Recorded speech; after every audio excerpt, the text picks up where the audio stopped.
Anthropology Approach lecture. About faculty, I am Sunil Lahane. I have completed BTech Electronics and I have given 3 UPSC mains and 2 interviews in recent past. Now, the weightage of the anthropology for the UPSC mains. Anthropology has a weightage of 500 marks out of 1750 marks. That is almost 30% of the marks. Okay, we will be having two papers, paper 1 and paper 2. Paper 1 will be theories of anthropology, means anthropological aspects of all human beings, and paper 2 will be Indian anthropology, means Indian version of the anthropology, and the trends in the marks is up to 360 plus marks. Yes. Now the marks weightage to the optional. If we see the, we broadly divide the UPSC mains in three parts. First one is GS essay paper, then four GS papers, and next is optional paper. In essay, you can score up to 130 marks, but the score is not sure. Means there are some students who gets only 60 marks, and there are few students who can get up to 160 marks as well. When we come to GS paper, out of 1000 mark, means for GS paper will get 1000 mark, but out of 1000 marks we will get only 400 marks. And when it comes to anthropology, the marks weightage is 500 marks, but we can score up to 300 marks in anthropology. That is the importance of optional paper for the UPSC mains. And if you see the last year cutoff, means the CS mains 2019 cutoff, the last year cutoff is 751 out of 1750 marks. Means if you want to clear the mains to general category, you have to score 751 marks, and out of which you are going to cover 290 marks or 300 marks from optional subject. Hence, here the optional subject becomes a very important for all of you. Next, if we see the paper pattern, anthropology, paper 1 and paper 2. In each paper, there will be two sections, section 1 and section 2, section B. In section 1, we will be having 4 questions, and in section B, we will be having another 4 questions, out of which question number 1 and question number 5 are short notes. Means in every question, you have to write a short answer of 10 marks, and these two questions, that is question number 1 and question number 5 are compulsory, and which carries 100 marks out of 250. And out of remaining 6 questions, you have to select any 3 questions. Means from question number 2, 3, 4, 6, 7, 8, you can select any 3 questions. But the condition is that you have to select at least one question from any section. Means if you select question 2 and 3 from the section 1, section A, then you have to select either of the 6 or 7 or 8 question. Or if you select 2 questions, that is question 6 and 7 from section B, then you have to select question 2 or 3 or 4 from the section A. Means you cannot write all the questions 2, 3, 4 in A section or 6, 7, 8 from section B. I hope this is clear to all of you. If you want to note down this, you can have a screenshot of this slide as well. Yes, coming to the next slide. Yes, why to opt for anthropology optional? Means why should we opt for anthropology while considering all other probabilities like pol science, history, sociology, public administrations? Yes, following are the definite reasons so that we have to favor anthropology as your optional. First thing is, it is having consistently high score. Means because the subject is semi-scientific, means it is a combination of the art and science. Means suppose there is a question, what are the essential features of the particularly vulnerable tribal groups, means the most backward tribes, then you have to write 5 criteria. If you are going to write 5 criteria, this will be right and you will get almost all marks. Means there is no subjectivity in the answer. Subjectivity comes when the answer is opinion based. Means if there is question and it asks for your comment, critical analysis, then When there is an opinion, then it comes subjectivity. And when the subject is like anthropology, there is the question is there, and only two probabilities whether you know it or you don't know it. Means when you are going to write it, you are going to get marks which are you are expecting. Yes. Second thing is limited, specific, and elaborate syllabus. If you see the UPSC syllabus of anthropology, the syllabus is very elaborate manner. They have given in point-wise format. Even if you see the syllabus, you will get 1.1, 1.2, 1.3, or 9.1, 9.2. Means they have elaborated syllabus in very crisp manner. The syllabus is very specific. Means most of whenever you listen to any topper or any faculty, they will remind you or they will give you the information that you have to prepare any topic by syllabus wise. Means 1.1 you are going to cover from particular book, particular notes. Means we are going by syllabus point. Means the syllabus is very specific. Third most next thing is interesting subject, because the anthropology studies human being from all aspects. Holistically means from all aspects, which considers vertical as well as horizontal study. I will elaborate here what is vertical study and horizontal study. Yes, vertical study means suppose there is particular society. Suppose there is tribe from Maharashtra, Warli tribes. In this vertical study, we study the Warli tribes since last 400-500 years. Means the nature, the society, and the culture of the Warli tribes in 1600, 1700, then 1800, 1900, and current status. Means we are taking particular tribe, particular society, and we are studying the society over the period of time. That is vertical study. It is also called as evolution. Next comes horizontal study. Horizontal study means when we consider or when you try to study the tribes of India, means you want to study tribes from Northeast India, North India, tribes from Lakshadweep Islands, then Andaman and Nicobar Islands, then tribes of Central India, then tribes of South India. And when we compare all these tribes on particular criteria, it becomes a horizontal study.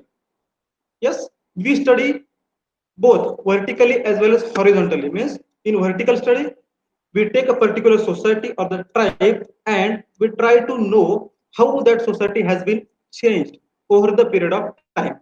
And horizontal study is a comparative study. Means we are taking tribes of different location, different areas, and we are going to study that. In paper one, we study the tribes of all world, means tribes from Africa, tribes of Europe, from South America, North America, as well as Asia. And in paper two, we study the different tribes in India only. Means anthropology paper one is for whole study, India plus world and general principles of anthropology. And in paper two, we are going to study only Indian tribes for that matter.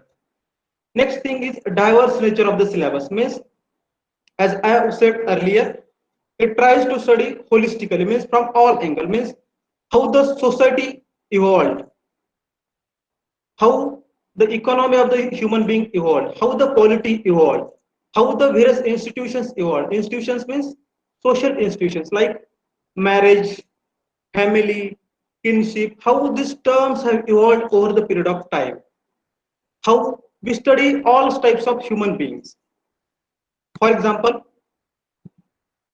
yes, knowing the evolution of human being in three format means how we study the human being. First one is prehistory, second is proto-history, and third is history. Now I will elaborate what is prehistory. Prehistory means the period of the human society when the written record was not available. Means the human being was not writing anything and there was no written record.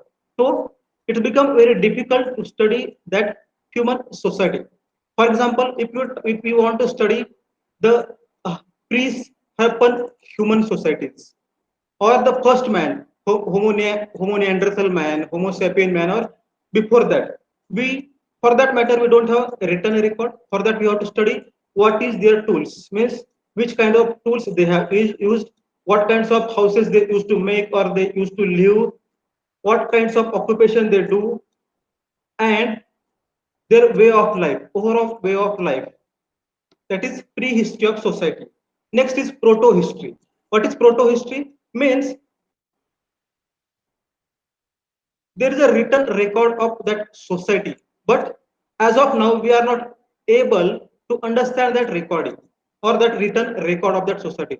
For example, if we study the Indus Valley civilization or Harappan civilization, yes, in that case there is having written record, but as of now we are not able to decipher what they have written. Means we don't know what they have written. They have written something, but what they have written we don't know. That is proto history. And third becomes history. Means there is a written record of the human societies from ancient, medieval and modern India. Means from modern history, if you want to know what has happened in during the British era or British Empire or East India Company rule, there is a written record by various newspaper, various books, various historians, various authors. So we can go back to the history, go back to library, and we can study that. But that is not the case with prehistory and proto history. Yes, that's why anthropology is more interested with studying prehistory and proto history, because the history part will be covered by history optional. Hence our emphasis will be on prehistory and proto history. Yes. Now, our approach to the anthropology means in which way we are going to study or cover anthropology. First thing will be we will be covering complete syllabus end to end and point wise. Second thing is there will be detailed class discussion, and the more emphasis will be on conceptual clarity and linkages with GS and current affairs. Yes, because if you are going to study any optional, you will get tremendous amount of material available in the market, tremendous amount of notes, toppers copies, and topper strategy as well. What you don't get is conceptual clarity. Yes, if you are new to the anthropology, you won't be knowing that what is vertical evolution. Yes, for that matter, I'm there to have conceptual clarity about your concepts. That is most important thing. If you are clear with the concept, you can read any book, any material, any notes, and you can have your own notes. Yes, and you can elaborate that in exam as well. Second thing will be audio visuals. There are biological parts in our paper one. That's biological means applied aspects of the biology. Then for that matter, we will be using audio visuals. For example, PPTs, documentaries, videos, and images. Yes. The next thing will be special emphasis on last 3 years trends, because our ultimate aim is to score maximum marks in the exam. For that, we are going to analyze thoroughly the last 3 year trends. Means on which part they are going to ask more questions and what kinds of questions they are asking, and the linkages with current affairs. Means as of now they are going with current affairs, and in paper 2 they are asking about current affairs as well. For example, you may be heard about the various census as well as bills that are coming or being passed in Lok Sabha. The government, the UPSC will ask in UPSC Anthropology paper 2 that give an anthropological account of particular bill. Yes. Next, there will be individual mentoring for studying strategy, notes making, and writing skills. Means I will be there to know or inform you how to study, how to approach, how to take down notes, how to add in your notes and writing skills. Because ultimate aim is to maximize your score in anthropology, 280, 290, 300 plus. So individual mentoring is most important, because from the beginning to the your mains exam, there should be a mentor who will guide you what are your mistakes and what topics or what aspect you need to improve upon. It is most important things. Yes. Next will be daily question answer at the end of the session. Means at the end of the every session I will be giving you one questions, and you are going to suppose make a format or the draft answer for that questions. Means what we have learned today. Yes. And the ultimate goal is to help you to get maximum score and secure your ranks in examination. Now, when we come to the paper one, that is theory of anthropology, means theoretical aspects of the anthropology. We divide in broadly 6 types, and there are 12 topics in anthropology, paper one. First thing is significance of anthropology for humanity. Because when we study any optional subject, pol science will study political aspects of the human society, sociology will study social aspects, history will study historical perspective or chronological study of the human society. Here, anthropology will study from all perspectives, how the political institution evolved, evolution, the cultural evolution, biological evolutions, we will study. Next will be the anthropological thoughts, means anthropological theories. So basically, what are these theories? There are broadly 12 theories, and there are different scientists, or you can call them anthropologists, which tries to study how the human society or human culture has evolved over the period of time. Yes. For example, in simple language, in Marathi, I would like to tell you. तुम्हाला माहित असेल ती गोष्ट, एक 4-5 एक आंधळे लोक असतील, त्या लोकांना जर सांगितलं एक हा हत्ती आहे, एक काहीतरी वस्तू ठेवलं, तुम्ही ह्याला डिस्क्राईब करा, हा हत्ती किंवा हा कसा आहे, समजा प्रत्येकानं सांगायचं. ठीक आहे. तर प्रत्येक जण काय करेल, आपल्या हिशोबाने त्यांना हात लावेल, टच करेल आणि सांगेल हत्ती कसा आहे. हत्ती एकदम सपाट आहे, प्लेन आहे, किंवा असा लांब आहे, किंवा खूप उंच आहे, खूप लहान आहे, असं प्रत्येक जण आपापल्या स्टाईलनं सांगेल. म्हणजे प्रत्येकाला त्या गोष्टीचं काय कॉम्प्रिहेन्शन झालं ते महत्वाचं आहे. ती same is the case with this anthropologist, means प्रत्येक जण आपापल्या सोयीनुसार सांगतो की ह्युमन सोसायटी कशी इव्हॉल्व्ह झाली, ह्युमन कल्चर कसं इव्हॉल्व्ह झालं, हे ते सांगण्याचा प्रयत्न करा. म्हणजे अँथ्रोपॉलॉजिकल थेअरी म्हणजे काय थोडक्यात, ह्युमन सोसायटी, ह्युमन कल्चर कसं चेंज झालं over the period of time, आणि त्याच्यामध्ये काय फॅक्टर होते, त्या गोष्टीमुळे ते कल्चर चेंज होत गेलं. ठीक आहे. Next point is socio cultural anthropology, means how society change, how culture has change. Yes, means in this aspect we are going to study how the society has changed. For example, if we consider any tribes from northeast India, yes, consider Naga tribe from Nagaland. Here, if we trace the history of Naga tribes until the British rule in India, means almost 17th century, the Naga was the autonomous kingdom. Yes, means that there is a Naga kingdom. Naga rulers were there, and they were having their autonomous state, and there was no interference from outside, neither in ancient period or nor in medieval period or Mughal period. Later on, when Britishers came, they want to exploit the resources in tribal areas, because the tribal areas were resource rich. So the Britishers tried to intervene, interrupt, and intercept the kingdoms northeast India. So they tried to intervene the Naga tribe or any other tribe in northeast India. So the conflict started beginning. Yes, until Mughal, until the entry of Britishers, there was no external threat to them. When Britishers came, they tried to intervene because they want to control the tribal areas for resource rich or minerals or forest produce any produce. Yes. So now there started a conflict between Britishers and Nagaland, Naga tribes or Naga kings. And same is the case with Yogri tribes. Take the tribes from central India, northeast India, same is the case. Here, now the beginning, the change of the culture has started. Means now the Britishers came, then the Christian missionary came, then modern tools, modern thoughts came to the tribal peoples, and they started changing. Means the Naga in 20th century will not be at all same with the Nagas in 17th century, because there is external factors which have changed them. The imposing of the Christianity or the introduction to the Christianity by Christian missionary, they have changed their religion.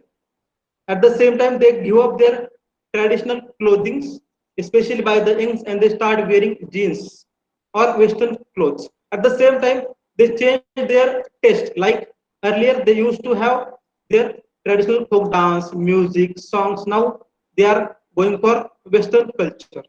Yes, this has been a change in the any tribes or any culture. This is the case with all cultures. it may be tribes, or it may be any society. If you consider the caste in any state of the Maharashtra, suppose there is a caste in Marathwada region or the Vidarbha region, it will be very different in 17th century, 18th century, and it will be very different in modern era due to various changes.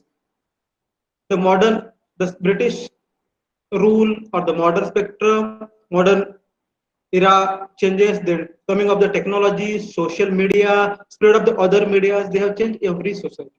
So we study how the society has been changed. Yes. Next thing it comes physical or biological anthropology. Yes. Physical and biological is the same. Means how the human being changed biologically. Means what are the changes in human structure, human anatomy. Anatomy means the human body structure or the bone structure of the human being. Yes, here we study from the evolution of the man. Here I have written M-A-M. The first one is monkey, second is ape, and M is man. Means how the man evolved from monkey to ape to the man. Yes, here we are not going to study in detail what are the monkeys, their different features, or what are the apes or their different feature, but we are studying the various kinds of mans and their ancestors. Means what are the changes? Means we are going to check the trend, how the monkey to ape and ape to man. Means what is the evolution trend? What has changed? If you see the picture, or if you see the images on internet, you will get what are monkeys, what are ape, and what are man. For example, I will show you one image. Yes, this is human evolution. Yes, at the beginning, the man or the ancestor of the man was like monkey or the ape. If you see the first image, the second image, third, fourth, and last image, means how monkey to ape, ape to man, how this evolution changed. And then if you see the images carefully, you will come to know what has been changes in the brain, the hands, then legs, and overall posture. Because if you see the posture, present human being or the Homo sapien is straight or erect posture. Yes, straight posture. तो सरळ उभा आहे असा. पण तेच जर आपण पाठीमागे गेलो तर ते थोडंसं वाकडा आहे, तिरका आहे. कारण सुरुवातीला तो दोन्ही हात आणि दोन्ही पायाचा वापर करायचा इकडे तिकडे फिरण्यासाठी, मुवमेंटसाठी. ओव्हर द पिरियड काय झालं, त्याला रिसोर्स कमी पडायला लागले आणि त्याचं मुवमेंट वाढायला लागले आणि तो जास्त दूरवर पाहण्यासाठी थोडस उंच व्हायला लागला तो. आणि उंच होता होता त्याचं काय झालं, तो दोन पायावर उभा राहायला शिकला आणि त्याचे दोन हात परत मोकळे झाले आणि त्या दोन हाताने तो वेगवेगळे टूल्स बनवायला लागला, शिकार करायला लागला, फळे तोडायला लागला आणि बाकीच्या गोष्टी करायला लागला. हे आपल्याला नंतरच्या इमेजेस मध्ये दिसून येईल. म्हणजे आपण काय करतो, हे कसं चेंज झालं, मंकी म्हणजे माकडापासून एप कसा झाला, एप पासून माणूस कसा तयार झाला, आणि ह्या प्रोसेसमध्ये काय काय चेंजेस होत गेले. म्हणजे माणसाची बुद्धी असेल, क्रॅनियल कॅपॅसिटी असेल, ते बुद्धीची कॅपॅसिटी वाढत गेली, हात सरळ होत गेले, नंतर बोटाचा साईज, शेप आणि त्याचं स्किल वाढत गेलं. कारण आता आधी जो माणूस एकदम क्रूड लेवलचे हत्यारे बनवायचा, टूल्स बनवायचा, तो आता सॉफिस्टिकेटेड आणि वेल इस्टॅब्लिश टूल बनवायला लागला. त्याच्या खालचं if you see the next image, you will get to know the first human being, and last one is the last human being is using computer. And here we are going to study how the human evolution has occurred over the period of time, that is physical or biological anthropology. Here most of the people ask up to what extent we have to study biological parts of anthropology.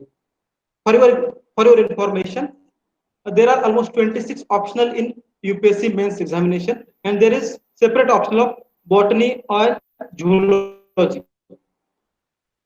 Yes, which are parts of the biology. Means here we are not at all related with the biological study. Here we study how the human evolved. Means biology related to human being only, and the applied parts of human being. For example, biology will study how the anatomy or the bone structure of human being has changed. But in anthropological perspective, we will be studying there has been a change in the structure of the bones and structure of the human being, and what will be its impact on human society and human culture. म्हणजेच माणसाचा हाडाचं structure, डोक्याची capacity वाढली, हे biology study करतात. पण हे सगळं change झाल्यामुळं माणसाच्या कल्चरमध्ये, माणसाच्या जीवनामध्ये काय बदल झाले, तर त्याचे दोन हात मोकळे झाले, कारण दोन हाताने तो चालण्यासाठी फिरण्यासाठी वापरायचा. आता ते मोकळे झाले, त्या दोन हाताचा उपयोग होता वेगवेगळे टूल्स बनवण्यासाठी करायला लागला. हा चेंज झाला. टूल्स बनवायला लागल्यानंतर तो चांगली घरं बनवायला लागला, चांगले रस्ते बनवायला लागला आणि ओव्हर द पिरियड तर खूप काही गोष्टी शिकायला लागला. तर हे सगळं चेंज झालं त्याच्यामध्ये. ठीक आहे. Next comes archaeological anthropology. Archaeological anthropology.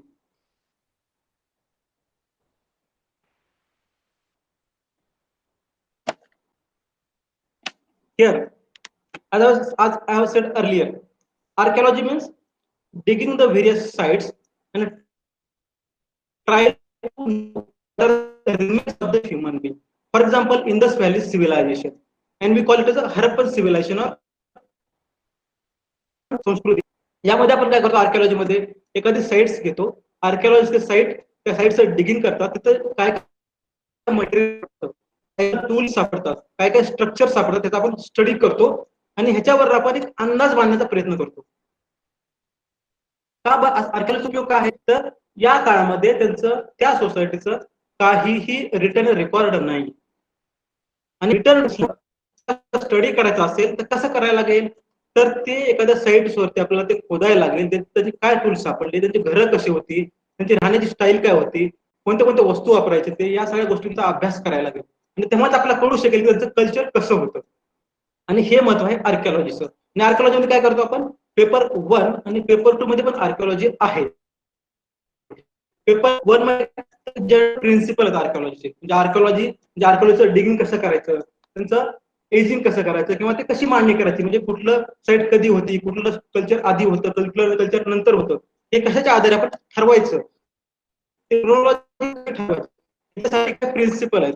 ते प्रिन्सिपल आणि वर्ल्ड वाईड साईट आर्किओलॉजीच्या आफ्रिकेतील असतील, युरोप मधल्या असतील, भारतातल्या असतील, ह्या सगळ्या आपण पेपर 1 मध्ये स्टडी करतो आणि पेपर 2 मध्ये काय करतो फक्त इंडियन साईट, फक्त इंडियन साइट्स. पेपर 1 मध्ये वर्ल्ड साइट, पेपर 2 मध्ये इंडियन साइट अभ्यास करतो. त्यासाठी तर ज्या सोसायटीचं रिटर्न रेकॉर्ड आपल्याला अवेलेबल नाही, त्या गोष्टीमध्ये कुठल्या पुस्तकात, मॅगझिन मध्ये, पेपर मध्ये कुठे लिहिलं नाही, अशा वेळेस हे वापरतो. Next comes linguistic anthropology. Linguistic म्हणजे काय तर अबाउट द लँग्वेज, म्हणजे पर्टिक्युलर सोसायटीची लँग्वेज कशी चेंज होते. जर आपण महाराष्ट्र एक्झाम्पल तुम्ही जर विदर्भापर्यंत पाहत गेलात तर प्रत्येक 15-20 किलोमीटर नंतर लँग्वेज बदलते. लँग्वेज बदलते म्हणजे लँग्वेज तीच आहे, मराठीच आहे, पण डायलेक्ट बदलते, वेगवेगळं व्हर्जन असतं. जसं की खानदेशी भाषा असेल, विदर्भाची वेगळी असेल, मराठवाड्याची भाषा वेगळी असेल आणि अगदी महाराष्ट्रात असे काही लोक आहेत की त्यांना 2-3 गोष्टी बोलल्यानंतर लगेच कळते की हा माणूस कुठल्या रिजन मधला आहे. का तर कारण पर्टिक्युलर रिजन मध्ये डायलेक्ट वेगवेगळा आहे. ठीक आहे. आणि इव्हन UPSC इंटरव्ह्यू मध्ये पण हा क्वेश्चन आलाय की रिजन मधलं लिंग्विस्टिक तर तुम्ही कसं अनालिसिस कसं करा, अँथ्रोपॉलॉजिकल पर्स्पेक्टिव्ह कसा देतात, म्हणजे थोडक्यात कसं वेस्टर्न महाराष्ट्रापासून कशी बदलते. एक साधं एक्झाम्पल झालं म्हणजे कोकणातले लोक वेगळी मराठी बोलतात किंवा कोकणी भाषा बोलतात, मुंबईत वेगळं बोललं जातं कारण तिथे हिंदी भाषेचा जास्त आहे. जळगाव खानदेशी भाषा तिकडे आहे किंवा मानदेश इकडे सातारा एरियामध्ये वेगळी भाषा बोलली जाते. पुण्याची मराठी बऱ्यापैकी शुद्ध भाषा समजली जाते. नंतर मराठवाडा असेल, विदर्भ असेल, कारण विदर्भात गेला तर तुम्ही नागपूरच्या साईडला हिंदी भाषेचा प्रभाव खूप वाढत जातो. तर हे कसं झालं लँग्वेज वरती कसा चेंज होत गेला, म्हणजे लँग्वेज कशी बदलत गेली, हे एक साधं एक्झाम्पल झालं. दुसरी गोष्ट काय तर वेगवेगळ्या ट्राईब्स आहेत, तर त्या ट्राईबच्या वेगवेगळ्या भाषा आहेत. मग त्या भाषा काही काही भाषा अशा आहेत की त्या भाषांना त्या भाषा बोलल्या जातात, त्याचा रिटर्न रेकॉर्ड नाहीये. फॉर एक्झाम्पल असेल की महाराष्ट्रामध्ये आपल्या वेगवेगळ्या जाती असतील. येस, त्या जाती काही काही जाती असतील आपल्या जसं की आपण भटक्या विमुक्त जाती म्हणतो, नोमॅडिक ट्राईब्स, VJMT. येस, तर त्या जातीमधले लोक फक्त बोली भाषा बोलतात, त्यांचं काही रिटर्न लँग्वेज नाही, म्हणजे त्यांना स्क्रिप्ट नाही. तर अशा भाषांचं काय होतं ओव्हर द पिरियड, समजा एखादी ट्रायबल भाषा आहे, त्याचे मुलं ती भाषा बोलतात पण त्या भाषेला स्क्रिप्ट नाहीये, त्या भाषेत पुस्तकं नाहीत, फक्त फोक डान्स गाणी वगैरे असतील. पण असं असल्याला काय होतं ओव्हर द पिरियड ज्यावेळेस त्या भाषेतली त्या ट्राईबची मुलं बाहेर जातात शिकण्यासाठी, जॉबसाठी, त्यावेळेस ते काय होतं मोस्ट ऑफ द शिक्षण हिंदी, इंग्लिश किंवा बाकीच्या भाषेमधनं होत असतं आणि त्यांना काय होतं ती भाषा बोलायचं हळूहळू विसरून जातात. विसरल्यानंतर काय होतं त्या भाषेचा ऱ्हास होऊन जातो.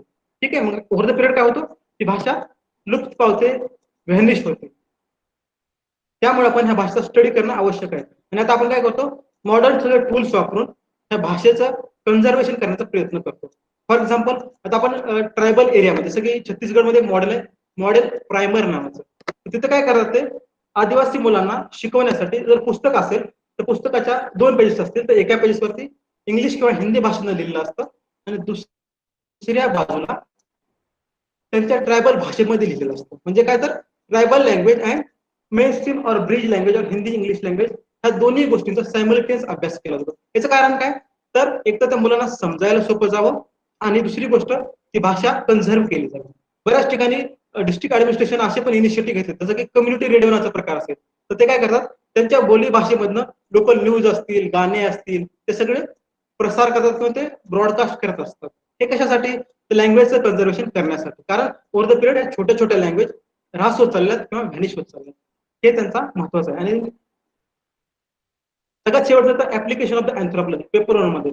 ऍप्लिकेशन म्हणजे काय आपण जे वरपर्यंत सगळे पॉईंट शिकतो अँथ्रोपॉलॉजिकल थिअरी असतील, सोशिओ कल्चर असेल, बायोलॉजिकल असतील, आर्किओलॉजिकल आणि लिंग्विस्टिक ह्या सगळ्या गोष्टींचा उपयोग काय आहे?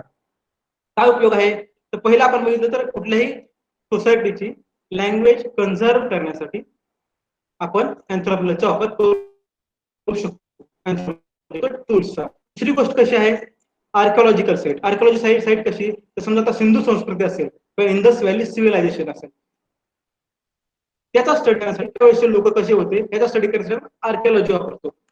दुसरं असेल समजा आपण तर ओव्हरऑल जर बघितलं न्यूज मध्ये असतं नेहमी की भारत एवढा मोठा देश आहे 135 कोटी लोकसंख्या आहे पण पण काय नॅशनल लेवलला किंवा ऑलिम्पिक असेल त्यावेळेस आपल्याला गोल्ड मेडल फार मिळत नाही. का मिळत नाहीत तर कारण आपल्याकडे टॅलेंटला कमी नाही. टॅलेंट आहेच स्पोर्टमध्ये टॅलेंट आहे पण ते आयडेंटिफाय करत नाही. अर्ली आयडेंटिफाय करत नाही त्यांना ट्रेनिंग देत नाही त्यांना सपोर्ट देत नाही. अँथ्रोपॉलॉजी काय करतं अँथ्रोपॉलॉजी सब टॉपिक आहे इन अँथ्रोपोमेट्री म्हणजे काय तर स्पोर्ट त्याला आपण स्पोर्ट अँथ्रोपोलॉजी पण म्हणू शकतो. म्हणजे काय करतात आपण पर्टिक्युलर रिजन मध्ये आपण स्पोर्टचं कल्चर किंवा स्पोर्टचं टॅलेंट आयडेंटिफाय करायचं. जसं की हरियाणा रिजन असेल तर हरियाणा रिजन मध्ये कुठल्या टाईपच्या स्पोर्टसाठी फेवरेबल वातावरण आहे किंवा तिथलं लोकांचं राहणीमान आहे किंवा कल्चर आहे तर त्या स्पोर्टसाठी फेवर आहे. मग आपण काय करणार अशा युथला आयडेंटिफाय करणार त्यांना आपण ट्रेनिंग देणार आणि ऑलिम्पिक किंवा बाकीच्या एशियन गेमसाठी त्यांना तयार करणार.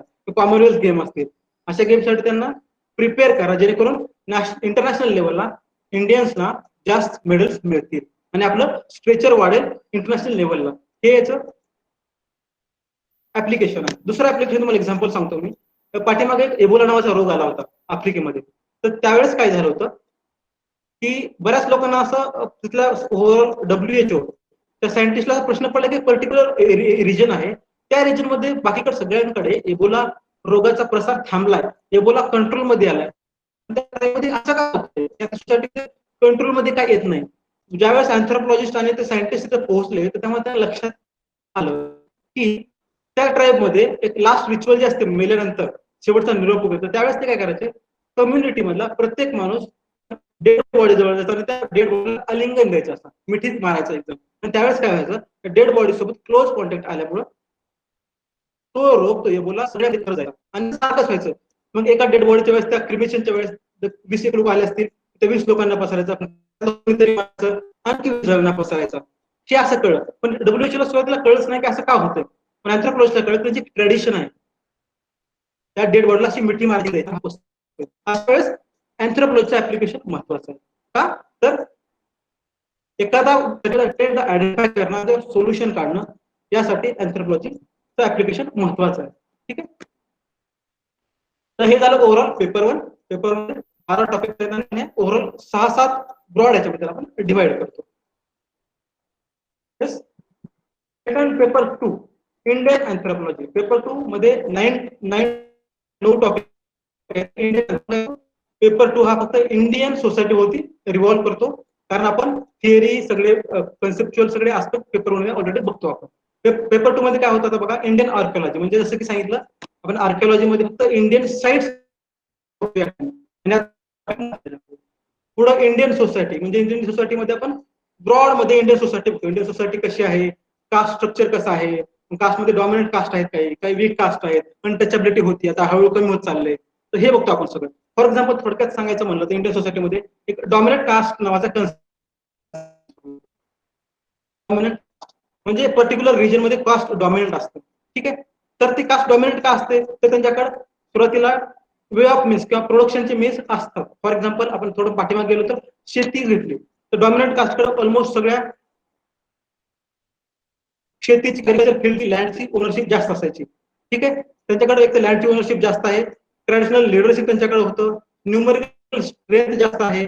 ठीक आहे, पॉलिटिकल क्लाउड आहे त्यांचा, ऍडमिनिस्ट्रेशन मध्ये त्यांचा जास्त कॉन्ट्रीब्युशन आहे की जास्त पार्टिसिपेशन आहे, ह्याच्यामुळे कास्ट डॉमिनंट कास्ट आहे. फॉर एक्झाम्पल आपण जर बघितलं तर सध्याच्या कंडिशन मध्ये डॉमिनंट कास्ट असतील त्या कास्ट सुद्धा रिझर्वेशन मागायला लागले.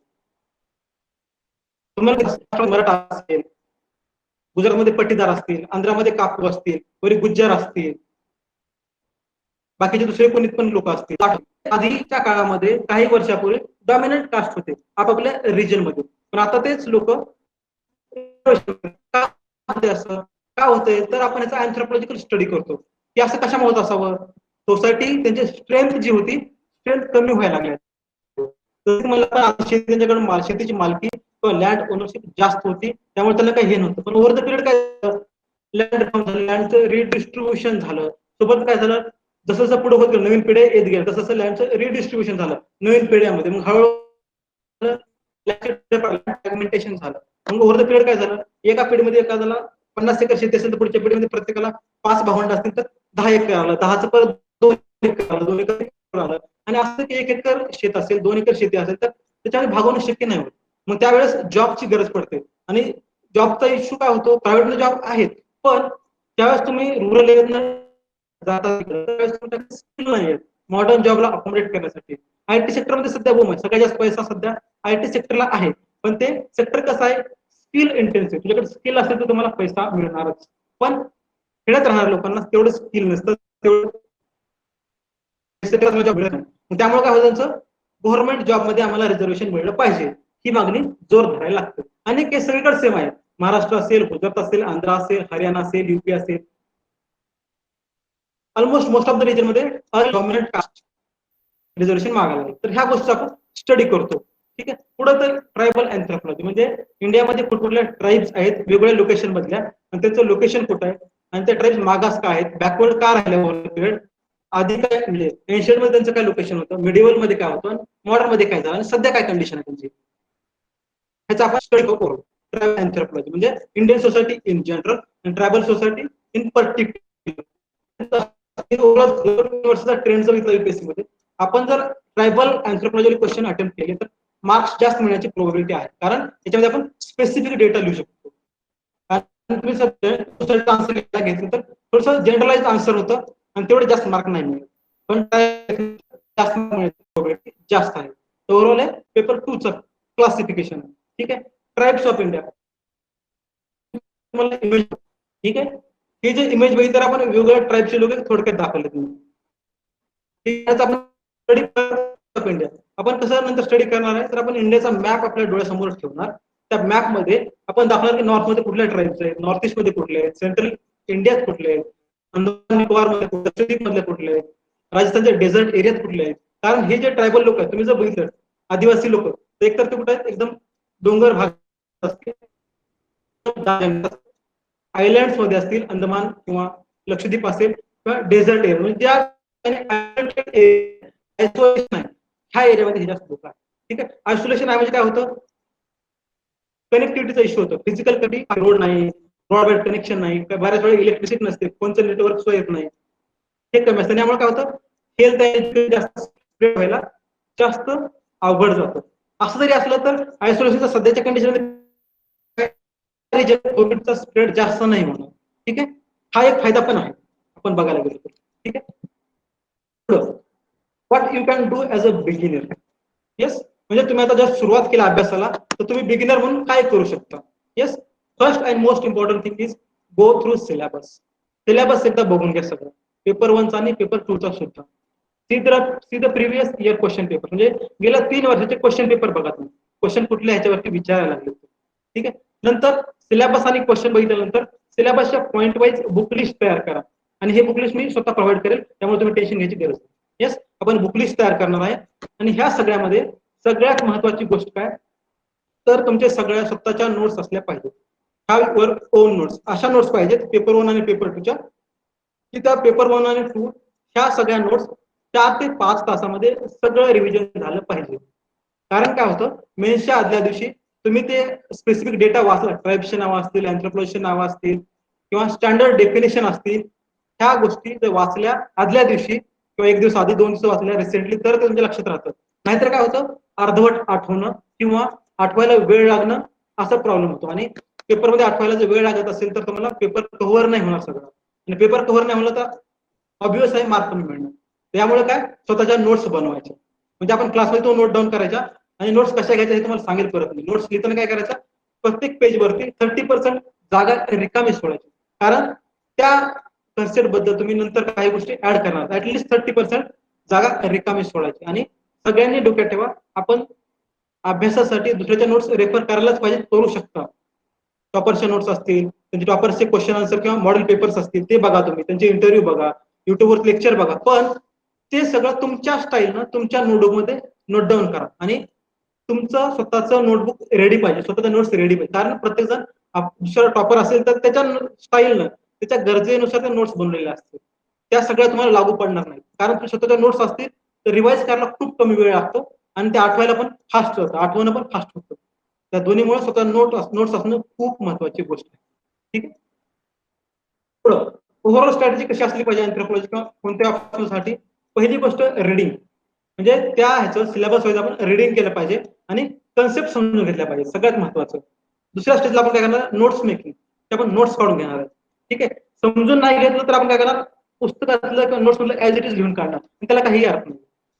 ठीक आहे. आधी वाचून घ्या, रीडिंग घ्या, क्लासमधनं वाचून ते कन्सेप्ट क्लिअर करून घ्या आणि त्याचं नोट डाऊन करा. नोट्स मध्ये काय करणार, नोट्स मी काढणार, नोट्स वाचणार आणि पुढच्या वेळेस तुम्ही व्हॅल्युएशन करा, थर्ड स्टेज, आणि व्हॅल्युएशन करून रिव्हिजन करणार. ठीक आहे. तुम्ही ज्या वेळेस प्रत्येक वेळेस रिव्हिजन करत जाल त्यावेळेस तुम्हाला नवीन गोष्टी, नवीन डायमेन्शन कळत जाईल, नवीन एक डेफिनेशन आठवत जाईल, नवीन एक अँथ्रोपॉलॉजी लिंक होईल, थिअरीज बद्दल तुम्ही लिंक करा. तर अशा वेळेस रिव्हिजन केल्यानंतर परत काय गोष्टी नवीन वाचल्या, करंट अफेअर्स वाचलं तर ते गोष्टी परत नोट्स मध्ये ऍड करायचं, व्हॅल्युएशन करायचं, परत रिवाइज करायचं. तर ही स्ट्रॅटेजी तुम्ही फॉलो करणार ओव्हर द पिरियड आणि हे कंटिन्युअस प्रोसेस आहे. ठीक आहे. 9 बुक लिस्ट फॉर पेपर 1. एक ओव्हरऑल बुक लिस्ट आहे पेपर 1 साठी. तुम्हाला पाहिजे असेल तर तुम्ही सुद्धा स्क्रीनशॉट काढू शकता. येस, स्क्रीनशॉट घेऊ शकता याचा, त्या पीपीटीचा, स्लाइडचा. बुक लिस्ट बघा पेपर 1 साठी. एक नदीम हसनैन नावाचे एक अँथ्रोपॉलॉजी, त्यांचं बुक आहे जनरल अँथ्रोपॉलॉजी. ठीक आहे. ते काय करतात तर इंट्रोडक्शन, ओव्हरऑल अँथ्रोपॉलॉजी म्हणजे काय, इंट्रोडक्शन देण्याचा प्रयत्न करतात. आणि सगळ्यात सुरुवातीला ऍज अ बिगिनर म्हणून हे पुस्तक तुम्ही वाचा. त्यानंतर आहे अँथ्रोपॉलॉजी सिम्प्लिफाईड नावाचं बुक आहे, डॉक्टर विवेक भस्मे यांचं आहे, ते ISS सध्या वेस्ट बेंगाल केडरमध्ये. तर त्यांचं 3rd एडिशनचं बुक वाचा.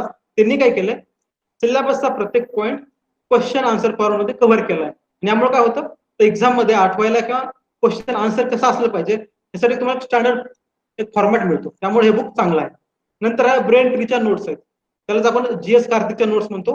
आणि पेपर 1 साठी व्हॉल्यूम 1 आणि 2 आहे आणि पेपर 2 साठी व्हॉल्यूम 3 आहे. ठीक आहे. ब्रेन ट्रीच्या नोट्सचा फायदा काय, तर या नोट्समध्ये सगळं मटेरियल एका ठिकाणी मिळतं. पण याचा तोटा पण असा आहे की ब्रेन ट्रीचं व्हॉल्यूम 1 व्हॉल्यूम 2 जे आहे थोडंसं किचकट आहे, थोडंसं कॉम्प्लिकेटेड आहे. त्यामुळं जर दुसरीकडे मिळालं नाही तर तुम्ही यातनं कव्हर करा. ठीक आहे. पण ब्रेन ट्रीचं व्हॉल्यूम 3 जे आहे पेपर 2 साठी, व्हॉल्यूम 3 एकदम इलॅबोरेट आहे, ते खूप महत्वाचं आहे आणि खूप इम्पॉर्टंट आहे. त्यातनं ऑलमोस्ट सगळं कव्हर, कॉम्प्रिहेन्सिव्ह आहे एकदम. स्टॅटिकसाठी तुम्हाला दुसरं बघण्याची गरज सुद्धा पडणार. ठीक आहे. नंतर येतं फिजिकल अँथ्रोपॉलॉजीसाठी, म्हणजे बायोलॉजिकल अँथ्रोपॉलॉजीसाठी काय, एक पिनात नावाचं बुक आहे आणि त्याची पीडीएफ सुद्धा तुम्हाला अवेलेबल आहे. टेलिग्राम वरती पीडीएफ पण आहे, तुम्हाला झेरॉक्स मध्ये पण मिळून जाईल किंवा त्याचं बुक पण आहे. तुमच्या हिशोबाने तुम्ही काही बघा. तर हे काय करायचं, पुस्तक एंड टू एंड नाही वाचायचं, फक्त सिलेक्टिव्ह रिडिंग. म्हणजे आपल्या सिलेबसचा पॉईंट काय तो तुम्हाला कळत नाहीये आणि तुम्हाला वाटतं की थोडं इलॅबोरेट मध्ये बघायला पाहिजे, तर त्यावेळेस तुम्ही तो टॉपिक, पर्टिक्युलर टॉपिक त्या बुक मधून बघायचा.